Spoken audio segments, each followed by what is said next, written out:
What is up, you guys? It is me again, as you can clearly see. I am feeling much better. I just have this little, a little tiny bit of a cough left. Then I will be all good from the stupid COVID that I got at Comic-Con. You know, people at Comic-Con, there was like 50,000 people there, if not more. At GalaxyCon, Raleigh, North Carolina. And there's a lot of people that went there. Very selfish people that went there because they wanted to go. They didn't want to miss it. They didn't want to stay home and recover for a week or two or whatever. They wanted to go to Comic-Con and didn't care about anybody else getting sick because they went. You know, there's people, of course, there's COVID, of course, that, you know, you don't have any symptoms from it, which is weird. You're contagious, but you don't have any symptoms. So, there's that. But then is COVID, obviously, you know that you have it. And I'm guessing, I'm taking a wild guess here and saying that not everybody there that had COVID had the type that they didn't know that they had the symptoms. So yeah, I'm sure people knew they had it and still went. A lot of people in the group I'm in on GalaxyCon on Facebook said that people were sneezing, people were coughing, and yeah, they knew they were sick, but they just wanted to go anyways. That's just wow. Yeah, well, if they get people killed because of COVID, if they give them the worst kind of COVID, then guess what? God is going to judge them. It doesn't even have to be the worst kind of COVID.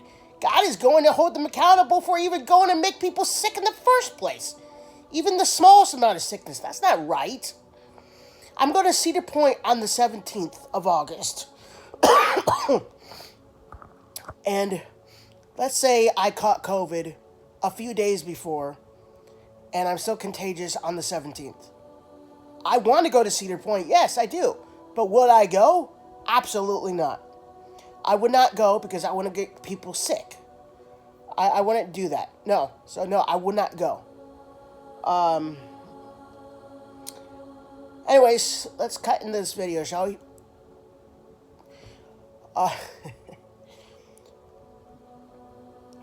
Careful what you allow into your heart. Be very careful what you allow into your heart. Be very careful what you allow into your heart. What you watch, what you listen to, what you wear. Obviously, the things that Christians are not going to do are the things that they know that offend God. And also to be a great example for people who are not Christians, so that they can tell, the atheists can tell that Christians are in fact separate from the world. Now, there's nothing wrong with skulls. I've already made that plainly clear in the past. There's nothing wrong with skulls. But there is something, the skulls that I don't wear, I don't feel conviction of wearing this. But the ones that I do feel conviction are the ones with obscenities on it.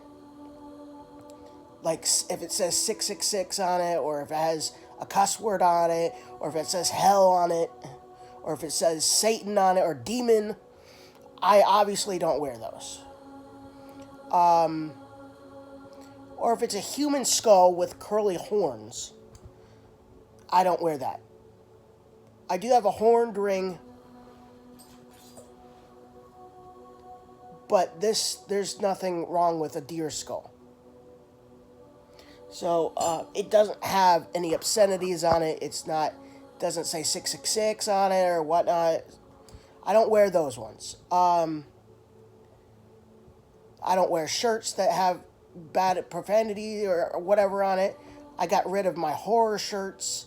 That was my Halloween shirt, Michael Myers, And I used to have one back in the day when I was making videos back in like 2020, I believe. I had a My Bloody Valentine 3D shirt that had the killer on it with a pickaxe, and it said, "Get your heart broken."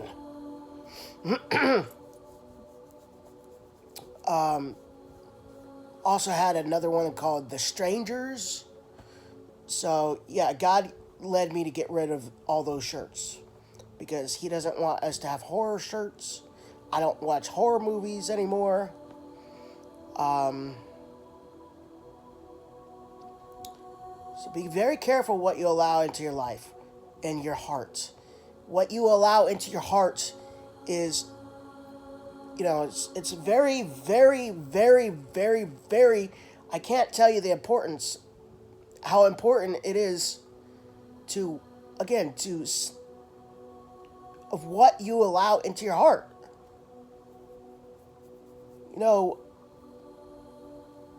If you allow the wrong friends into your life, they're going to pull you away from God, especially if they're atheists. So, yes, I'm friends with Christians and atheists, but I don't allow the atheists. I don't allow the atheist ones. I've talked to them about God before, but then they just said they don't want anything to do with it, and I was like, okay. So we're still friends, but they don't try to pull me away from God or anything like that. But I wouldn't let them do that anyways. But the thing that you don't want to do not want to do, is marry somebody who is not a Christian. But if you're a Christian and if you marry an atheist,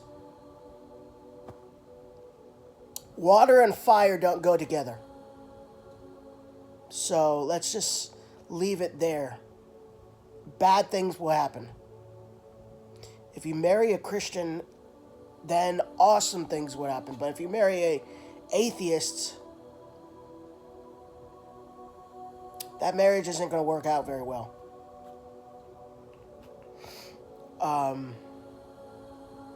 So I just don't know what else to put on this.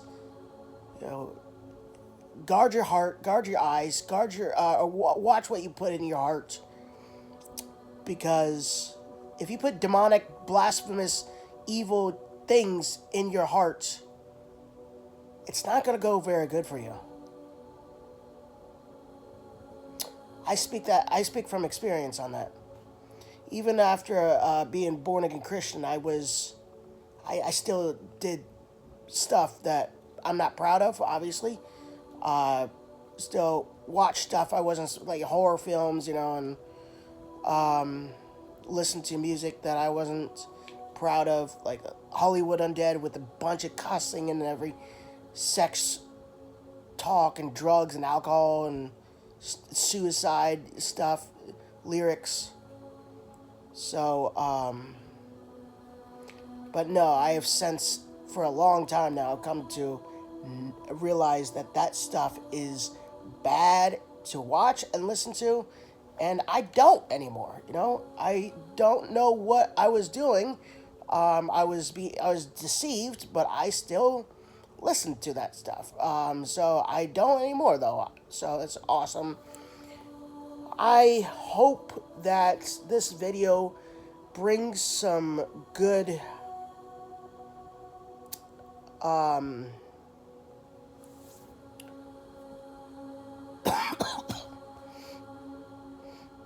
encouragement to you guys. Some black tea.